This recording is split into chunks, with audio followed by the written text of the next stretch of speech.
mais estranha aqui, e no vídeo de hoje a gente vai falar abertamente sobre a série A Maldição da Residência Hill, porque aquele final deixou algumas dúvidas, como o que é aquele quarto vermelho. Então, se você não assistiu a série ainda, tem um vídeo de crítica sem spoilers aqui no canal, porque esse daqui vão ter muitos spoilers. E pra quem não sabe, essa semana vai ter especial de Halloween. Você acha que eu tô aqui, assim, à toa, todos trabalhando? Não, então pra não perder nenhum vídeo do especial de Halloween aqui do canal, se inscreve e clica no sininho pra receber notificação de quando tiver um vídeo novo. Eu acho que é muito importante dizer, antes de tudo, que a série, diferente do livro, ela fala muito sobre dor geracional, dor compartilhada e doenças mentais. Então eu acho que quando você tem esse entendimento, você já consegue entender determinadas coisas que acontecem ali na série. Como eu tinha falado na minha crítica, é lógico que depende muito do que você acredita também, mas tem um envolvimento da psique, assim, dos personagens muito maior do que você imagina. Porque quando você tem esse entendimento, ele retrata justamente os traumas que aquela família tem individualmente, e tudo isso é mostrado em forma de horror. E algumas pessoas chegaram a me perguntar no meu vídeo o que aconteceu de fato com o marido da Nell, e eu acho que essa resposta pode ser um pouco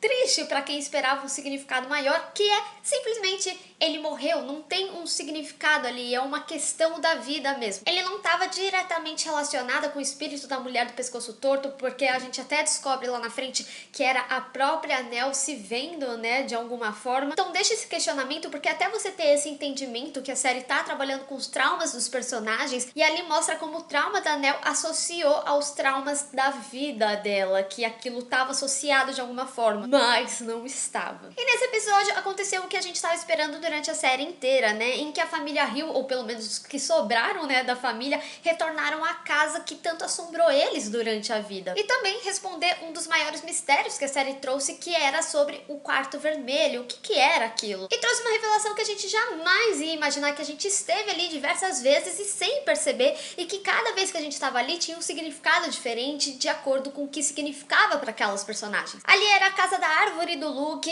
o quarto de jogos do Steven, também a sala de dança da Teal, a sala de leitura da Olivia, só que os significados eles não param por aí. Você acha que só para? Tem muito mais significado, e o fundamental para você ter esse entendimento final da série. A casa de fato tem algumas vontades próprias que nunca foram exploradas, mas como a Lívia mesmo dizia, é que a casa era como se fosse um corpo. Ela tem olhos, tem o coração da casa, e ali era o estômago, que era justamente para você digerir as coisas que aconteciam. A própria Ghost Nell disse para os Cranes que a casa deixou com rostos diferentes para justamente eles ficarem à vontade para digerir tudo. Por isso que quando os filhos entram naquele momento, primeiro que só eles entram porque foi a forma da Olivia ficar com eles, né? Porque ela queria que eles ficassem lá pra sempre. E é por isso que quando eles entram, eles têm que enfrentar os seus maiores medos. E é por isso que quando a gente vê lá a memória da Shirley, na realidade ela lembra o momento em que ela traiu o marido dela. Já a Teal, ela passa uma noite com a Trish e ela tem que passar pelo maior medo dela, que é justamente se envolver, se aproximar com alguém.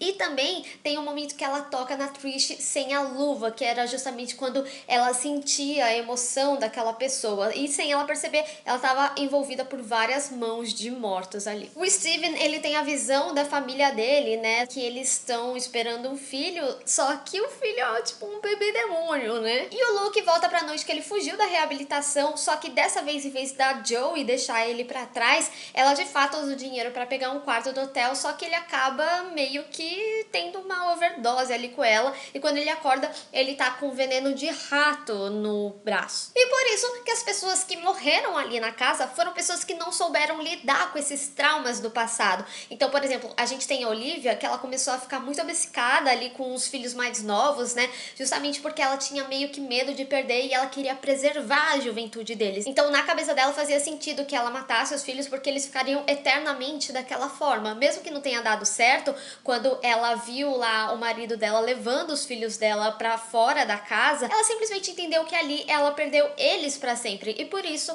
ela se matou. Já a Nell, ela tem esses traumas desde a infância, justamente porque ela se via no futuro, né? Ela não sabia que era ela, e a gente tem algumas questões aí, né, paranormais. Por exemplo, a própria Olivia falava que ela tinha o dom com determinadas coisas, quando ela fala pra Teal. As filhas, você vê que acabam tendo também um pouco mais de sensibilidade, vamos dizer assim. Os filhos também, né? Mas o Steve meio que prefere ignorar que essas coisas aconteçam, né? Mas já a Nell, ela meio que consegue se ver ali no futuro e meio que se assombrar, né? Então, conforme ela tinha esses traumas, a morte do marido dela foi um gatilho. E principalmente que as pessoas que estavam envolvidas com ela de alguma forma, como terapeuta, os irmãos, eles não acreditavam nela. Meio que a única pessoa que acreditava era o pai, e por isso tudo isso fez com que ela enlouquecesse. Tanto que tem uma passagem de tempo, né? Eles falam que a casa, ela tem uma passagem de tempo diferente, e a gente pode observar isso até mesmo no motel, como ela dorme lá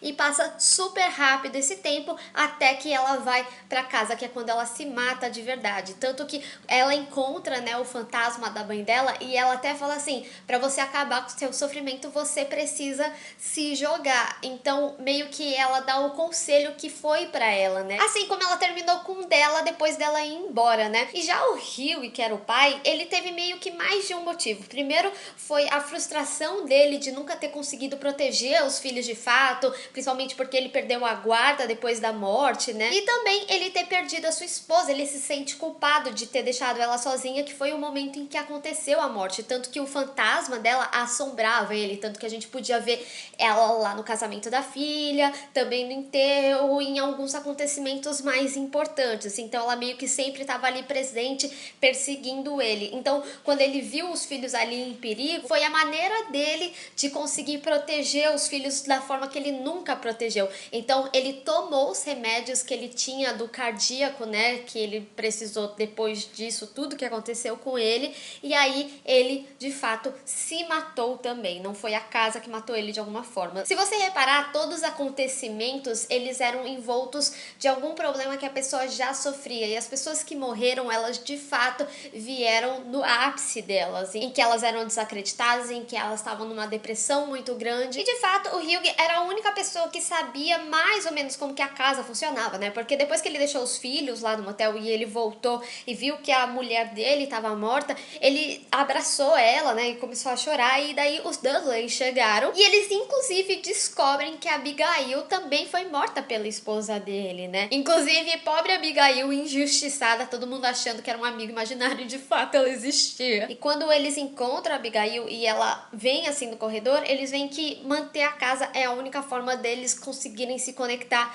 que a casa tem histórias muito mais importantes do que qualquer coisa que tenha acontecido ou traumatizado ali. E o Hugh percebe isso justamente quando ele vê a mulher deixando o próprio corpo e tentando entender o que aconteceu. Isso que acontece aí na casa é um esquema bem similar a American Horror Story Murder House, em que as pessoas que morrem ali na casa, elas estão meio que fadadas pra sempre a viver ali. Nunca foi falado de fato como que foi a origem disso tudo. De fato, se tiver uma segunda temporada, talvez eles consigam explorar isso. Pode ser que tenha, porque foi um sucesso, né, a série. Mas honestamente, eu acho que fechou tão bem a série que não precisaria, sabe? Talvez vai ficar remoendo demais, mesmo que traga uma família nova pra entender, alguns pesquisadores, sei lá como que seria feito isso. Mas pelo que dá pra entender é que a casa é como se ela fosse uma pessoa solitária, em que ela consome as pessoas que entram nela até ela conseguir, de fato. E mesmo que a família Crane tenha escapado do que aconteceu ali na casa, eles acabam meio que sendo assombrados pra sempre